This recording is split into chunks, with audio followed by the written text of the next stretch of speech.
Mark Twain once described one particular American pistol as often discharging more than one barrel when fired, and being not much of a danger to the target, but extremely dangerous to the shooter. That pistol outsold the Colt revolver. Every miner, every gambler, every soldier who survived the 1840s knew what it was. Every miner, every gambler, every soldier who survived the 1840s knew what it was. Every miner, every gambler, every soldier who survived the 1840s knew what it was. The man who made it never got a monument. The design was declared dead in 1870. The design was declared dead in 1870, and in 2019, it got a man arrested in London. And in 2019, it got a man arrested in London. This is the full story of the pepperbox pistol, the most successful forgotten weapon in American history. Picture the American frontier, 1845. You are not a soldier, you're not an outlaw. You're a dry goods merchant in Cincinnati, a land surveyor in Missouri, or a doctor making rounds in a county where the nearest lawman is 3 days' ride away. A land surveyor in Missouri, or a doctor making rounds in a county where the nearest lawman is 3 days' ride away. Or a doctor making rounds in a county where the nearest lawman is 3 days' ride away. You need a pistol. Not for adventure, for the same reason someone today carries an insurance card. For the same reason someone today carries an insurance card. Just in case. The Colt revolver exists. You've heard of it. It's expensive, $30 or more, in a decade when a farmhand earns $8 a month. And it requires careful maintenance when a farmhand earns $8 a month. And it requires careful maintenance of a complex rotating cylinder mechanism. Careful maintenance of a complex rotating cylinder mechanism. There's another option. Your gunsmith has a row of them on the shelf. 6 barrels, short, heavy in the front. Looks like someone bolted a cluster of small tubes together, which, essentially, they did. Looks like someone bolted a cluster of small tubes together, which, essentially, they did. It costs less than half of what Colt charges. It works. And every American who knows anything about frontier life knows exactly what it is.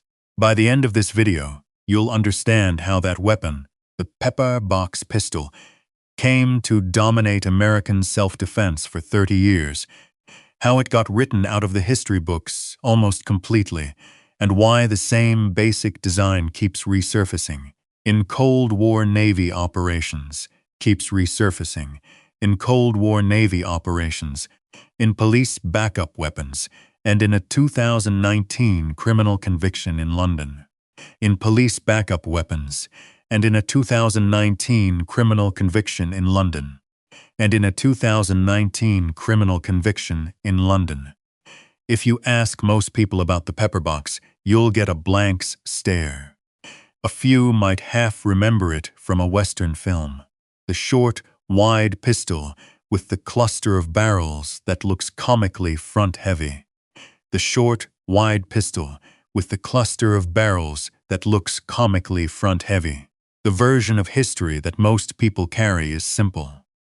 The Colt revolver was invented. Everyone switched to it immediately, and everything before Colt was immediately obsolete.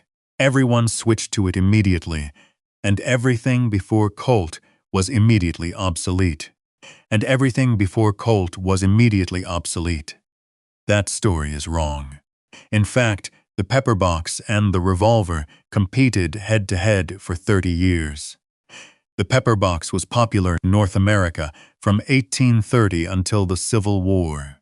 A 30-year run at the center of American self-defense culture. From 1830 until the Civil War. A 30-year run at the center of American self-defense culture. At the center of American self-defense culture. 300 gunsmiths across the country made their own versions. 300 gunsmiths across the country made their own versions. No fixed specification, no standard caliber, no standard barrel length. No fixed specification, no standard caliber, no standard barrel length. Just one concept. Multiple barrels, one shot each, rotating into position as you cock the hammer. Just one concept, multiple barrels, one shot each, rotating into position as you cock the hammer. And here's the part that gets buried in most histories. The pepperbox didn't lose to the Colt because it was an inferior weapon for its purpose. It lost because of economics, manufacturing, and two specific men who made decisions in the 1850s and 1860s that changed what Americans carried for the next century and a half. That story is worth telling from the beginning. You're going to want to hear this part, because the pepperbox didn't start in 1830. It didn't start in 1790. It didn't even start in America. The concept of a multi-barrel firearm with rotating barrels dates to the 15th century, to a weapon called the ribaldequin, a volley gun that fired multiple single-shot barrels from a shared stock. Multiple shots fired simultaneously or in sequence.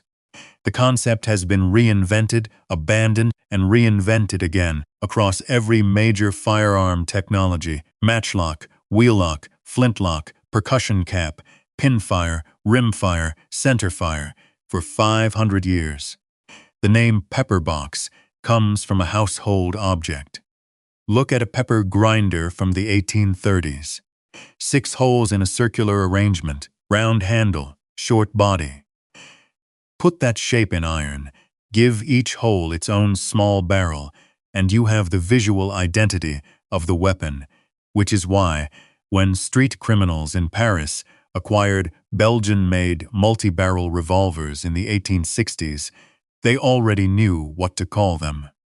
The question is, how did a 500-year-old concept become the dominant American sidearm for 3 critical decades, and then disappear almost completely from the popular memory? The answer starts with a blacksmith's son in Grafton, Massachusetts. Around 1790, the first practical pepper boxes appeared in Europe. English gunmaker Nock built them on a flintlock mechanism.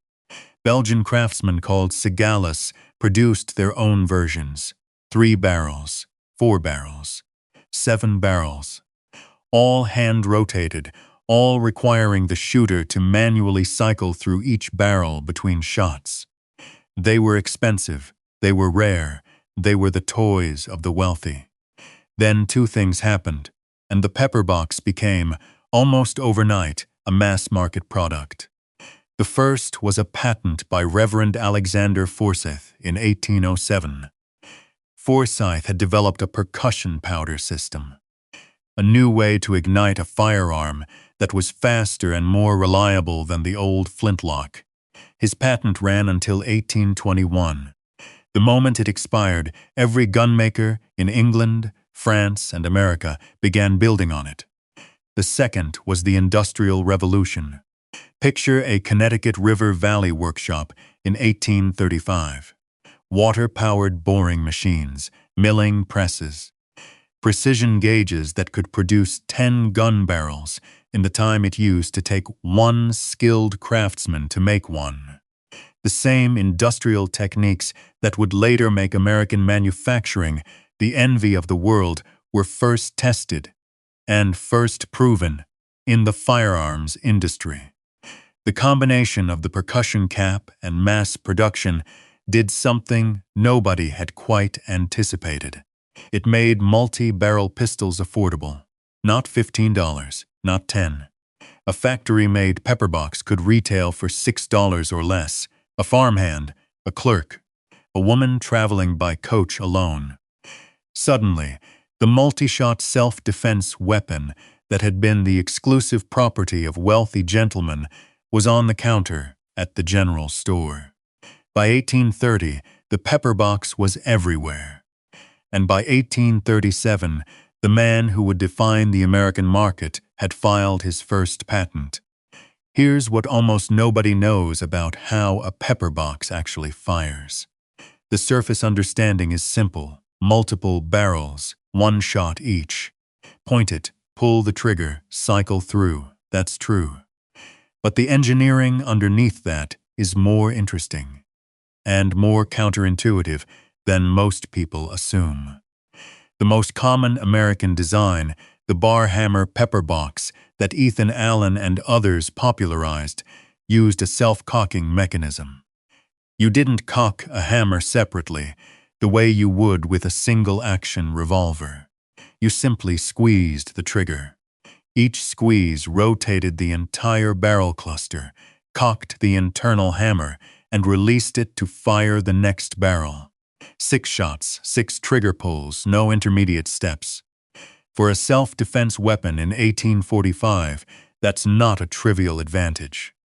But here's the thing most people get wrong about the pepper box: the chain fire danger.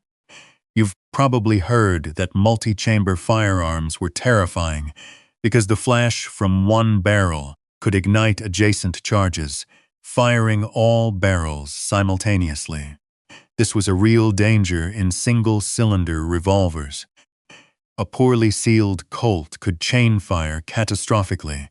Each explosion funneled into a single barrel that was designed for 1 bullet, not 6. In a pepper box, a chain fire worked differently. Each barrel was entirely self-contained. If all 6 fired at once, each bullet had its own dedicated exit path.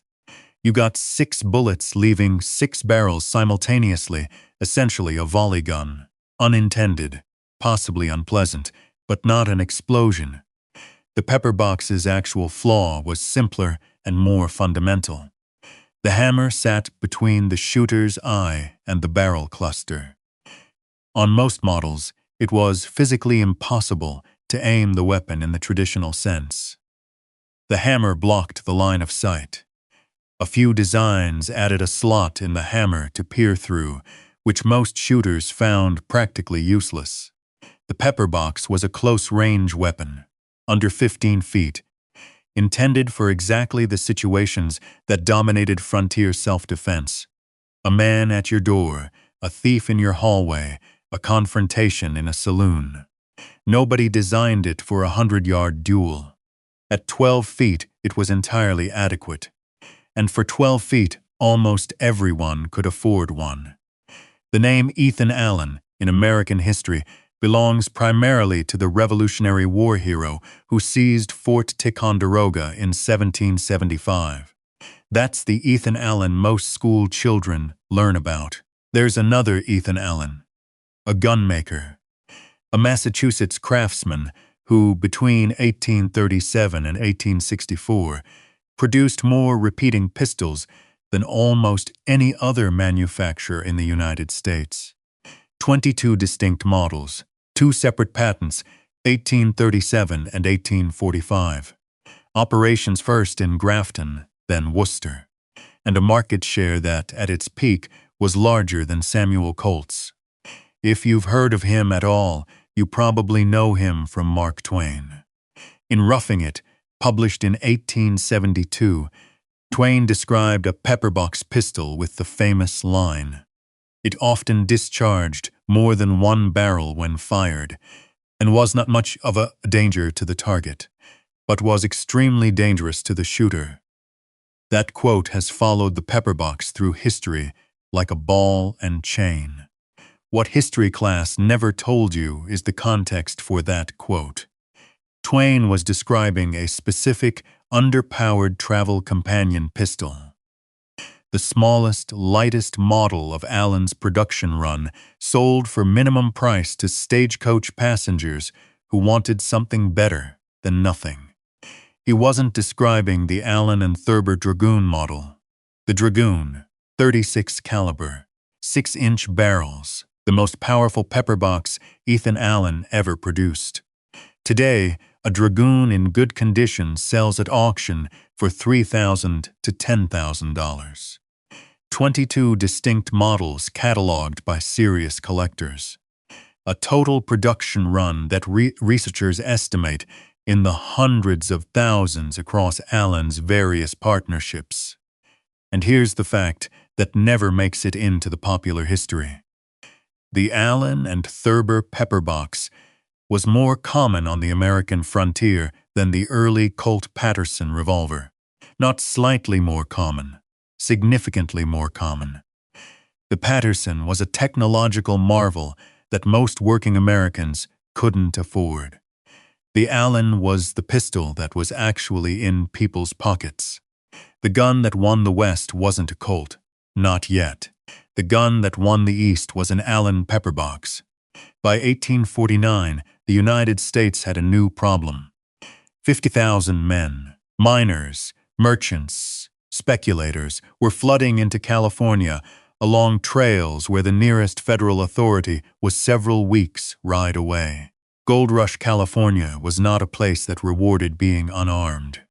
The men who made that journey in 1849 needed a sidearm. The full-size Colt Dragoon, a horse pistol designed for cavalry, was too large and too expensive for most. The pepperbox was exactly right. Small enough for a coat pocket. 6 shots without reloading. Cheap enough that a man of ordinary means could own 2. Large pepperboxes were the self-defense weapon of choice among the gold prospectors of 1849. Carried specifically for protection against robbers, rival claimants, and the ongoing violence of a lawless territory. The pattern repeated across the Pacific. In Melbourne, Australia, the same gold rush dynamic played out in 1853.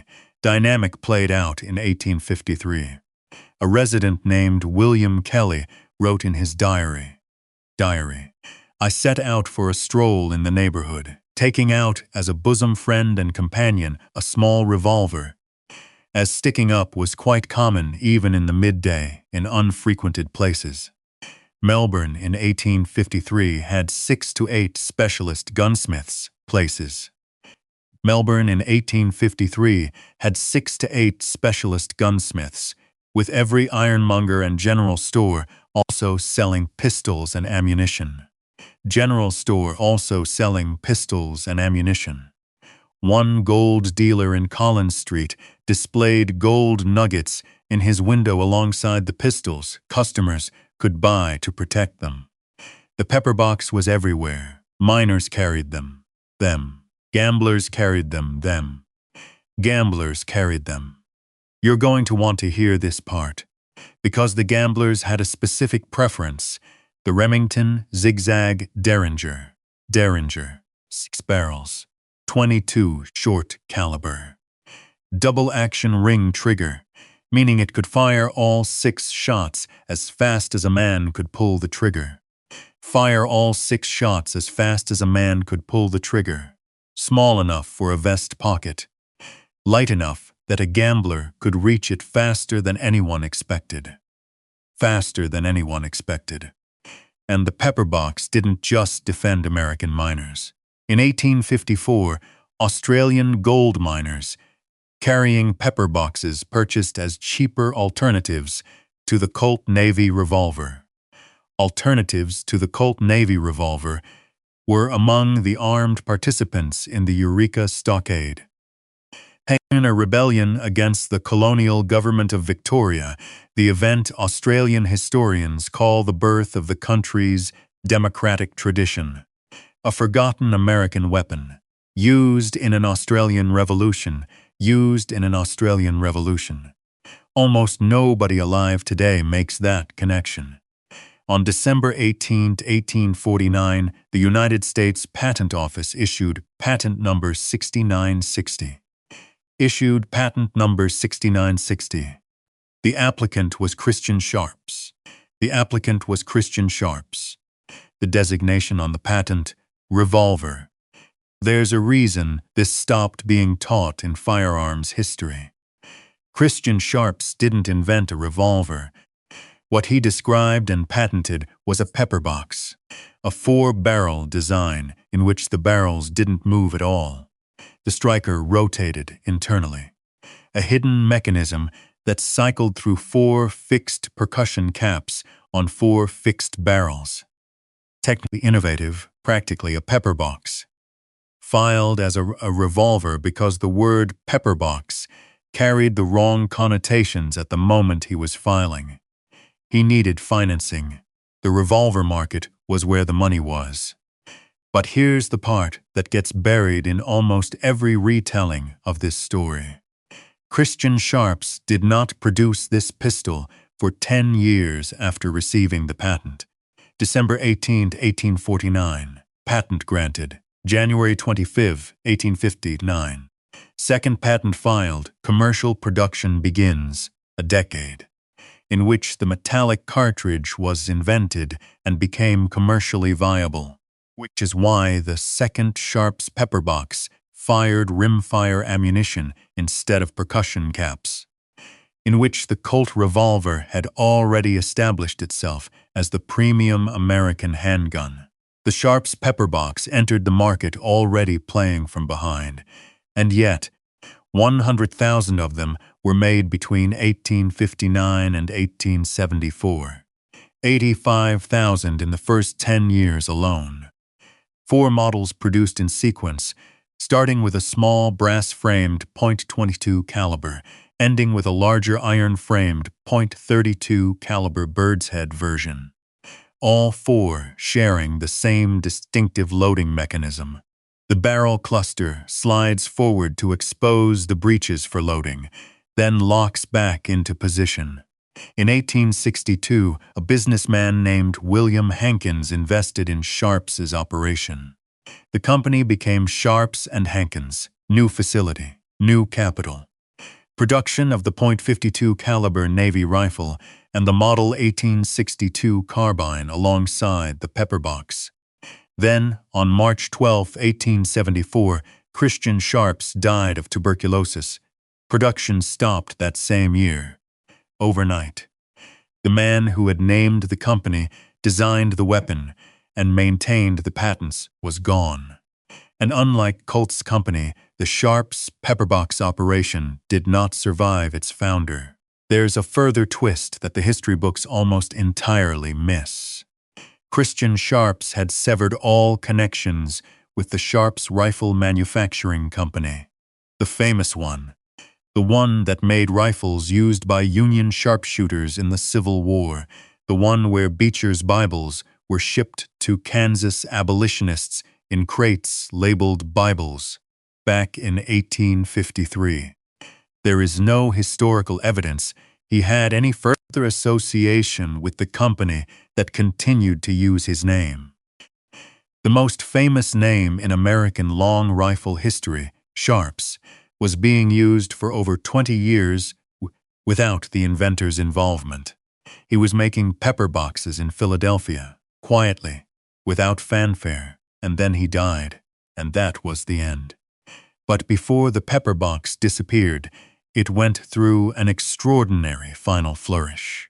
In the early 1830s, while Ethan Allen was still filing his first patent, an English gunsmith named Joseph Manton was already pushing the design to its logical extreme. Manton offered a pepper box with a retractable knife blade built into the frame. A pistol that could also function as a knife, in an era when close-quarters combat was a realistic daily concern.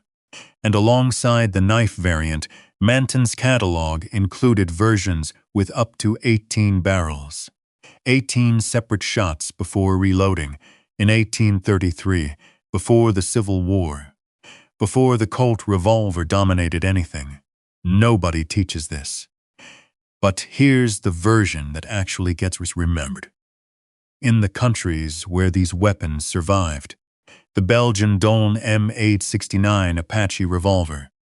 The version you've heard, if you've heard anything, is the cover story.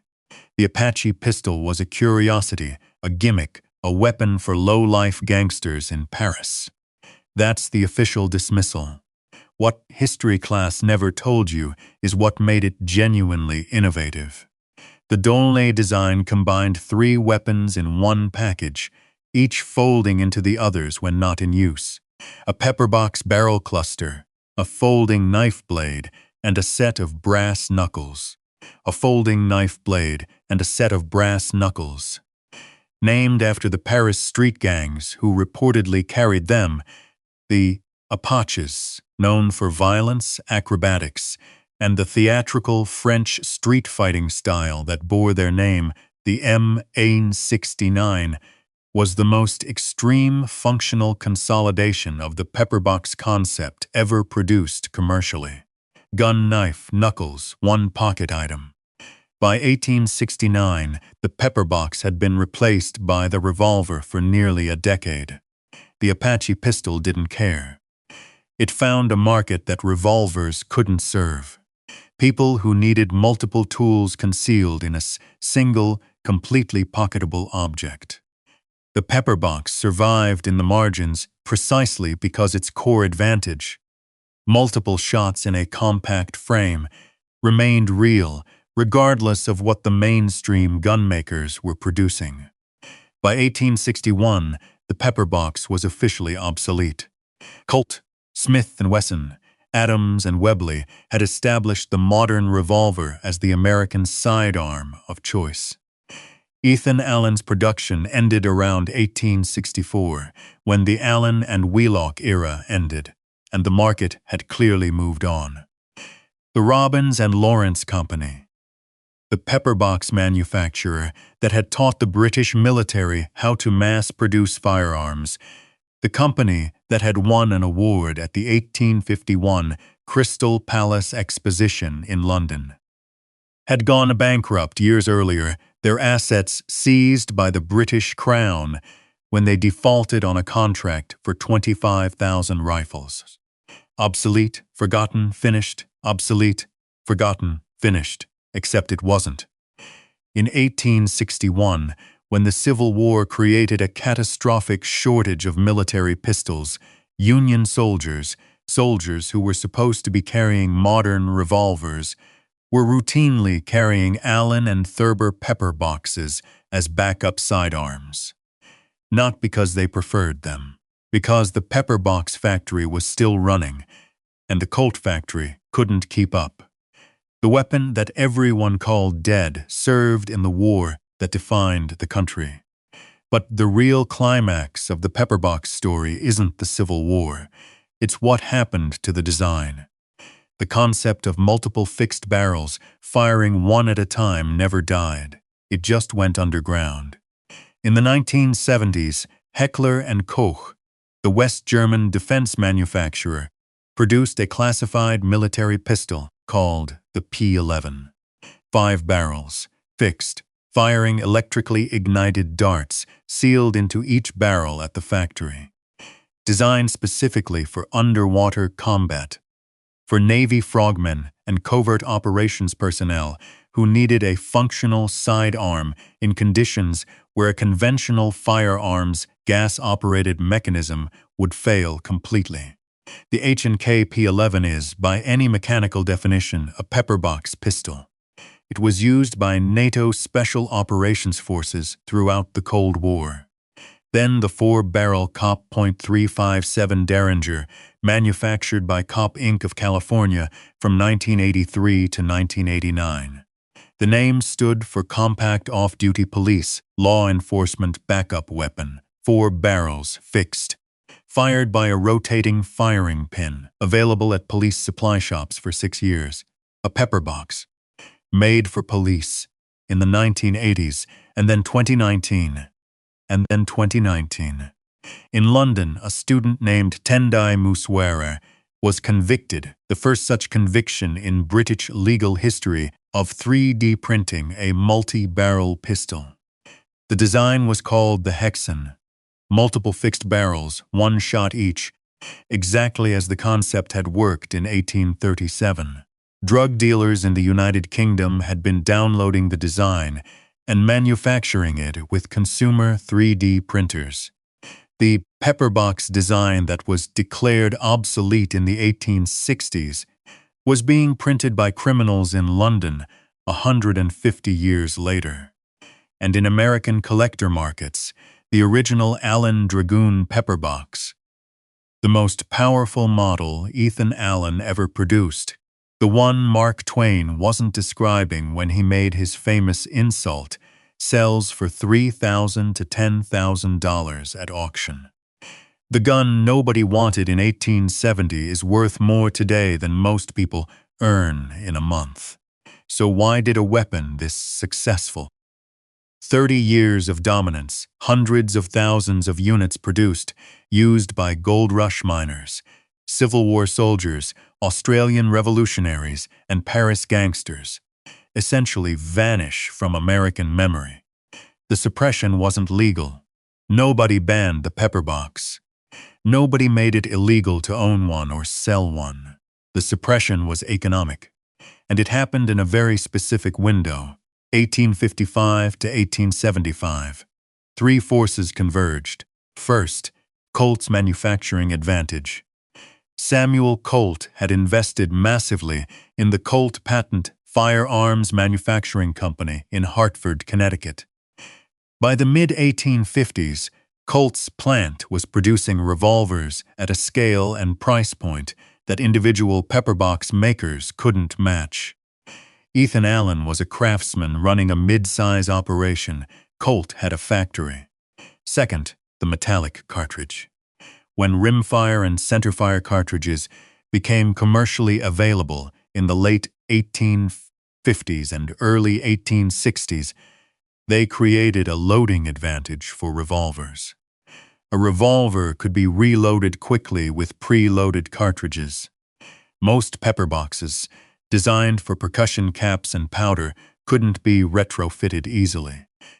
The Sharps pepper box made the transition, most didn't. Third, the death of the founders. Ethan Allen's operation effectively ended with his generation. Christian Sharps died in 1874. Robbins and Lawrence were already bankrupt. No pepperbox manufacturer had the institutional staying power to survive into the post-war industrialized economy. The result: of the hundreds of American gunmakers producing pepperboxes in 1850, none remained by 1880.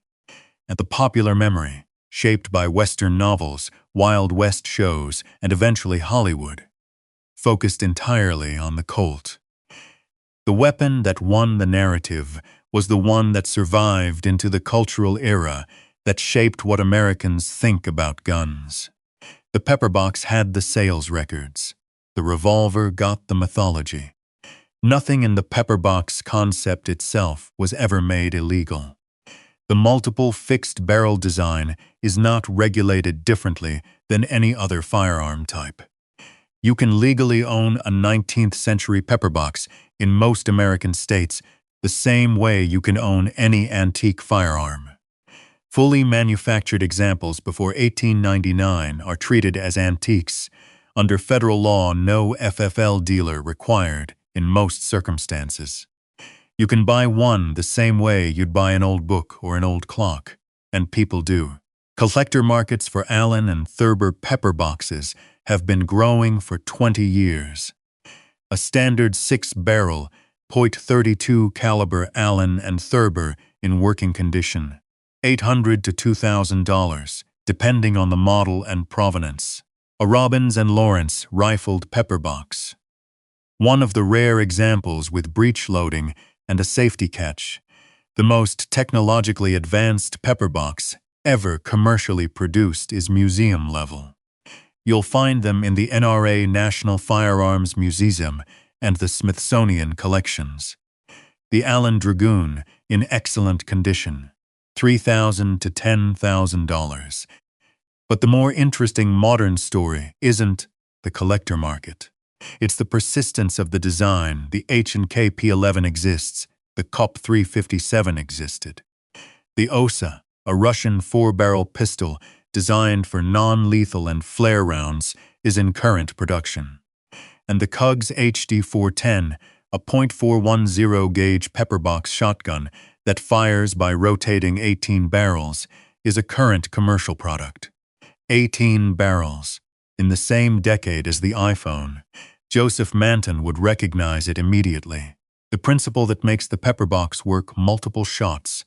No rotating cylinder. Each barrel, self-contained, has specific advantages that modern firearms engineers keep rediscovering. Underwater firearms need it. Compact multi-shot weapons need it.